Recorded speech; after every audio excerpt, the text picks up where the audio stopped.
El 24 de septiembre de 1991 se lanzó Nevermind, que sería certificado oro en algunas semanas. Le arrebató el número 1 a Michael Jackson y provocó que la periodista musical Gina Arnold dijera: hemos ganado. Pero, ¿a quién se refería con ese nosotros? ¿Y por qué era tan diferente de ellos? Así comienza el libro Our Band Could Be Your Life. Explora la revolución musical del underground americano de los años 80, la generación que conecta la efervescencia de los primeros años del punk americano con el grunge, el género que dominó la década de los 90. Así que, ¿cómo se llega al punto de que Nirvana, una banda prácticamente desconocida, llega a sobrepasar a Michael Jackson, uno de los artistas con más discos vendidos de la historia? Our band could be your life.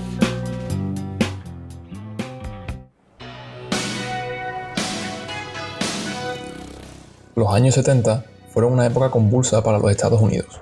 La guerra de Vietnam y la crisis del petróleo marcaron profundamente la sociedad americana. El optimismo de la era hippie dejaba paso al nihilismo del punk. Fue así como llegó al poder el republicano Ronald Reagan, que marcaría la década de los 80 en América.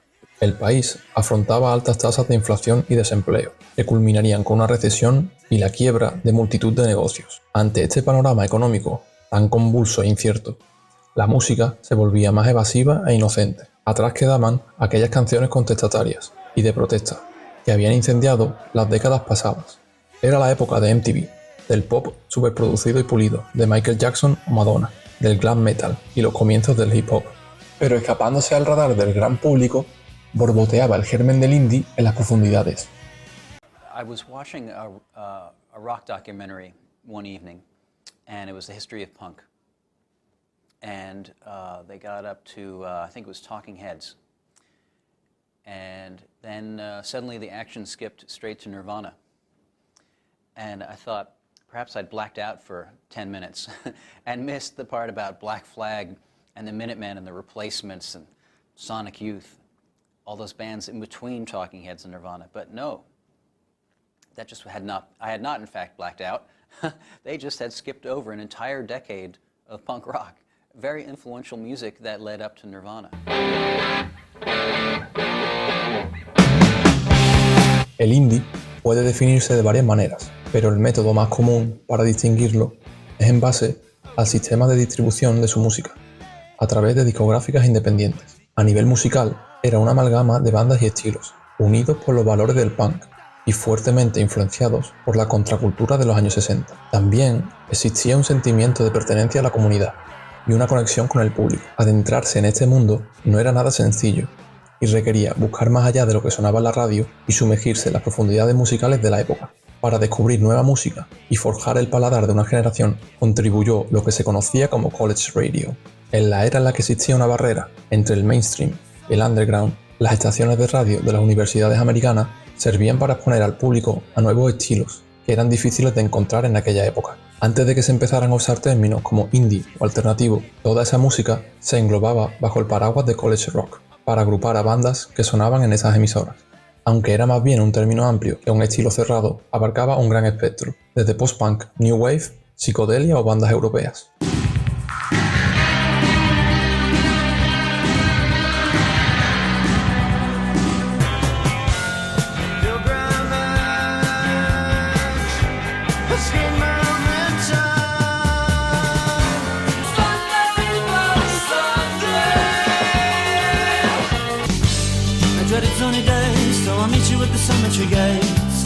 Esta explosión de música independiente y alternativa puede trazar sus orígenes al nacimiento del punk. La historia de los primeros años del punk americano es muy convulsa. Sufre una transformación vertiginosa en solo unos pocos años, del punk de los Ramones hacia el hardcore, más agresivo, rápido y sin melodía. Bandas de estos primeros años del hardcore incluyen los Dead Kennedys o Bad Brains, con letras llenas de ira y un sentimiento antisistema, combinado con una mayor intensidad y una actitud confrontacional.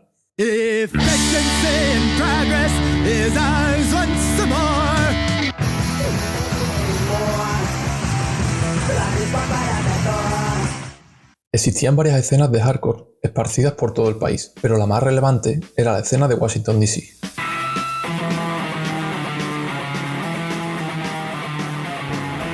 Aunque originalmente se formó en California, tenía fuertes lazos con la capital, sobre todo después de agregar a Henry Rollins como vocalista, que era originario de Washington. Siguiendo el principio de que, si el sistema no te gusta, crea uno propio, el guitarrista Greg Ginn funda la discográfica SST Records, que sería crucial para el desarrollo del movimiento underground. Black Flag se alzaría como pionera en el género y como su banda estandarte. Su música, sus letras y sus actuaciones en vivo tan frenéticas marcarían el camino a seguir para las bandas futuras.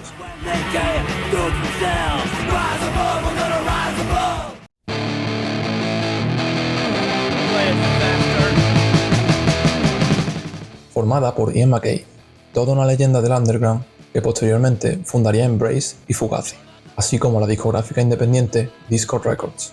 A pesar de su corta duración y de no haber sacado más de una hora de material, la banda se distinguiría como una de las precursoras del hardcore. Las presentaciones en vivo y los temas de las canciones apelaban especialmente a jóvenes que buscaban meterse en peleas, lo que conllevó que la escena se llenara de racismo y la violencia estuviera presente en todos los shows. Toda esta escena culminaría con el Revolution Summer de 1985, cuando bandas como Rites of Spring o Embrace deciden continuar con la velocidad y la pasión del hardcore, pero sin el machismo y el racismo del público de este, con mayor énfasis en la melodía y letras más profundas y existenciales. Esta corriente daría origen a un nuevo estilo, que se conocería como emo, y serviría de inspiración a bandas alternativas de los 90.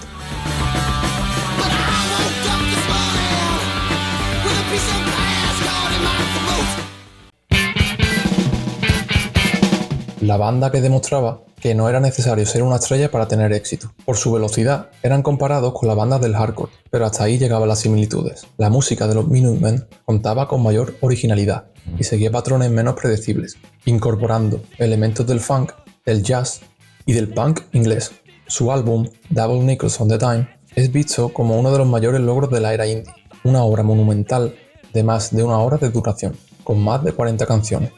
Un trágico accidente de coche desintegró una de las últimas bandas del indie, que mantenían vivo el idealismo de los primeros tiempos del underground y lo plasmaban en su música. Una banda adelantada a su tiempo, donde no había suficientes locales o estaciones de radio para tocar su música. There weren't even places for bands like that to play.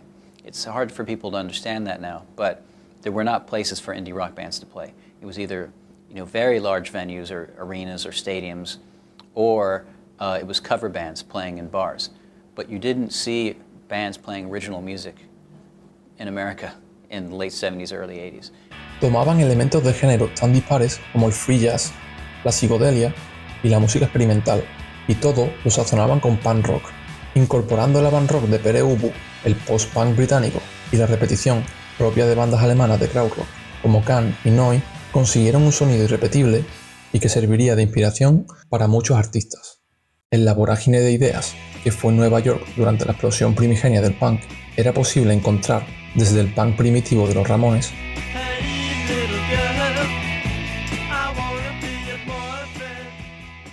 al post-punk incomprendido de Television,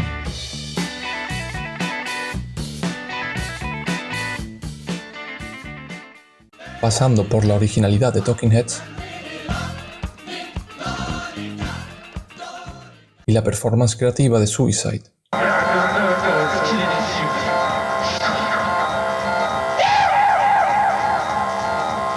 Unos pocos artistas, molestos con la rapidez que la industria musical había convertido el punk en New Wave, decidieron formar el movimiento No Wave. Surge en la Nueva York de mediados de los 70, donde los edificios abandonados y la criminalidad se apoderaban de la metrópolis. Fue un movimiento de expresión artística que se extendía más allá de la música, encontrando también refugio en el cine. En el ámbito musical, los principales exponentes fueron Mars, DNA y Teenage Jesus and the Jerks. Se podrían establecer varios códigos en los grupos del No Wave. Poco importaban las convenciones y las reglas. La música era estridente, disonante y ruidosa, y las presentaciones en vivo eran muy particulares. Asombrado por la creatividad de sus grupos, Brian Eno lanza una recopilación que precipita el declive de la escena.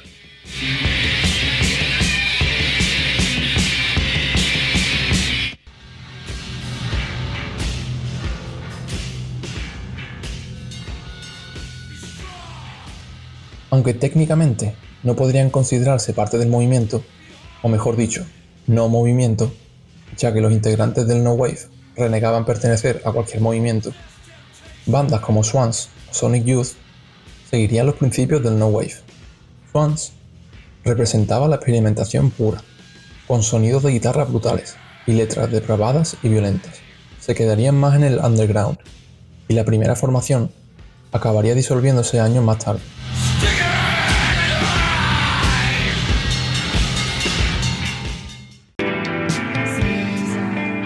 Pero si hay una banda realmente influyente en este estilo, esa es Sonic Youth.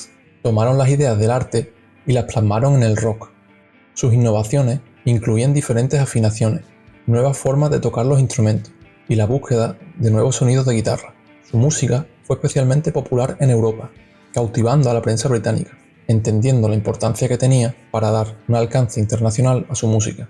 Sonic Youth mostraría su apoyo a bandas emergentes, especialmente aquellas de la escena grunge, realizando un tour por Europa junto a Matt Honey y atrayendo a Nirvana a la discográfica Geffen.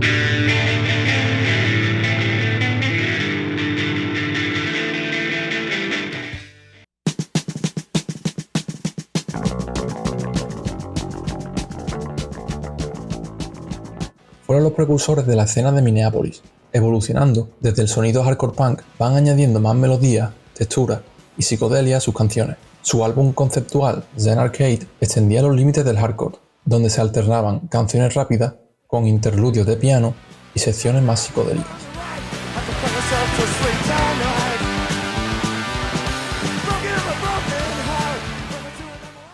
Firman por Warner, a cambio de completo control creativo, algo que ninguna otra gran discográfica ofrecía en aquel tiempo. Fue la primera banda indie en firmar por una gran discográfica, lo que sería un camino a seguir por muchas bandas. Aún así, esa noticia se recibió con reacciones mixtas por parte de la comunidad. Algunos los elogiaron, mientras que otros los veían como unos vendidos.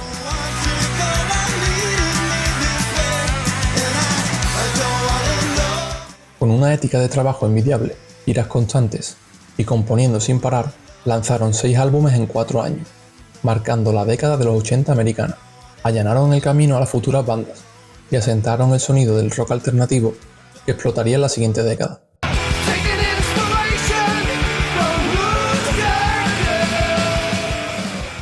Los miembros de esta banda eran abiertamente homosexuales, algo nada común en la época. Su influencia es inestimable, desde los Pixies a Nirvana. I mean, Black Flag was early on, and then when I discovered Zen Arcade, I thought, God, these people write songs, man. Yeah. It's amazing. It's like the Byrds meets Black Flag, and it just blew me away. And the songs just stuck in your head forever, and they're just amazing.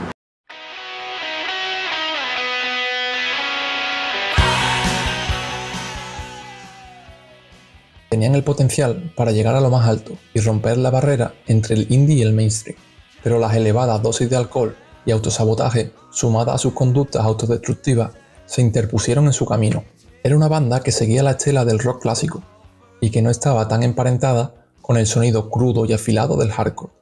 Tenían un sonido más melódico y adaptado al paladar del gran público. Su disco Let It Be es considerado como uno de los mejores discos de la década de los 80, combinando las influencias punk con el power pop de Big Star.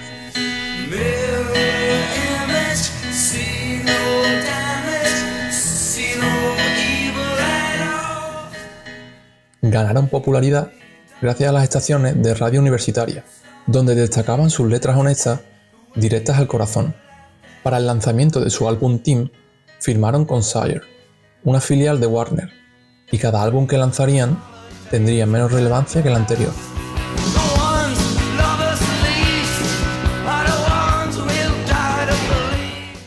El abuso de alcohol sería una constante entre los miembros de la banda, hecho que precipitó su declive y la creación de fracturas entre los integrantes del grupo. A pesar de todo, contribuyeron a asentar la base del rock alternativo y dejaron 2 obras maestras de la década de los 80.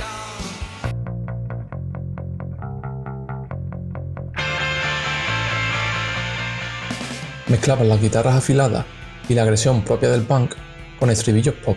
Las estructuras de sus canciones giraban en torno a los cambios de dinámica, suave y moteado en el verso frente al fuerte y ruidoso en los estribillos.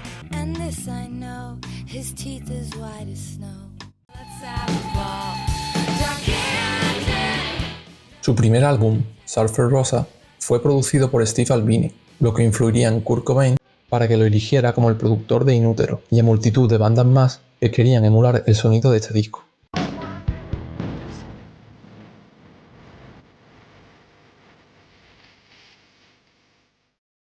En su segundo disco, Doolittle, siguen el camino del disco anterior y van un paso más allá, con canciones caóticas, depresivas y alegres al mismo tiempo.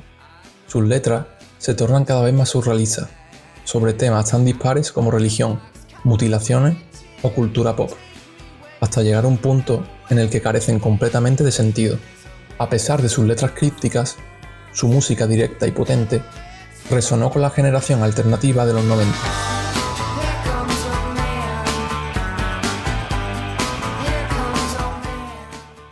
Su popularidad siempre fue mayor en Inglaterra que en Estados Unidos, pero su influencia puede verse en bandas como Nirvana, Weezer, los primeros años de Radiohead o PJ Harvey.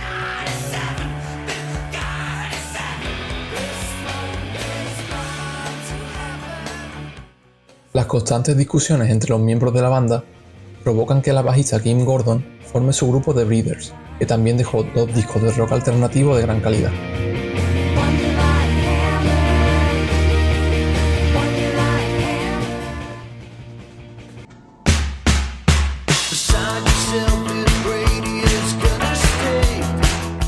Una banda muy infravalorada de la que no se habla lo suficiente hoy en día, bebiendo de influencias como el folk y el jungle pop, marcan el comienzo del college rock y el rock alternativo. Con un sonido de guitarra más limpio, proponían un acercamiento mucho más descargado y refrescante frente a la sobreproducción de la música de los 80.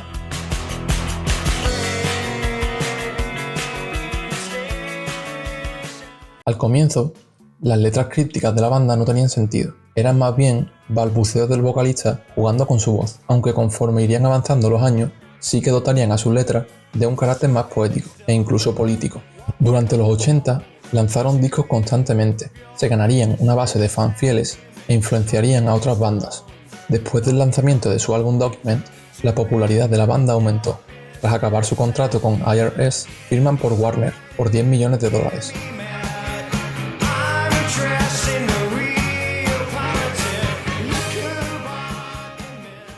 Posteriormente, sacarían la trilogía de Green, Out of Time y Automatic for the People, reconocida por la crítica como una de las mejores sagas del rock de todos los tiempos. Esto decía Kurt Cobain sobre R.E.M. en una de sus últimas entrevistas en 1994.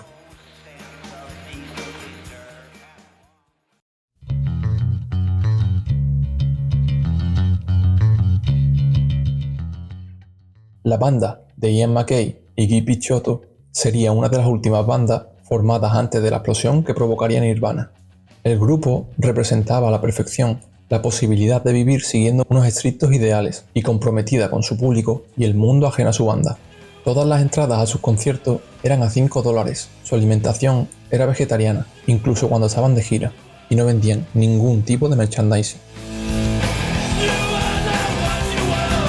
Para los miembros de Fugazi, el rock and roll podía ser una parte integral de la comunidad y contribuir a mejorar la sociedad. Guitarras filosas, ritmos más innovadores con cambios de dinámica y letras cargadas son parte de la propuesta del grupo.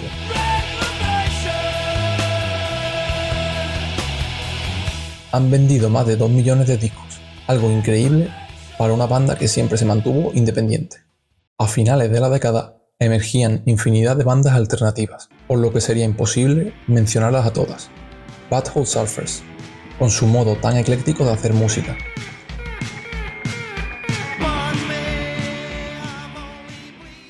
Dinosaur Jr., continuando la estela de influencias de rock clásico y trayendo de vuelta el solo de guitarra.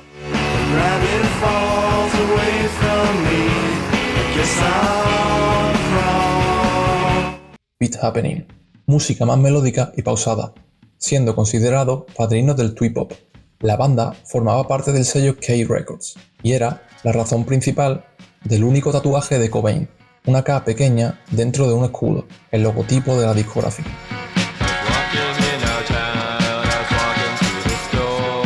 Big Black, con una música brutal, agresiva y violenta.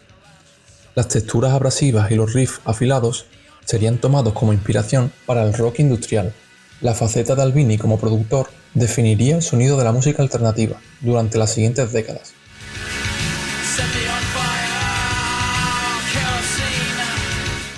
Meat Puppets, que influirían en bandas del movimiento grunge.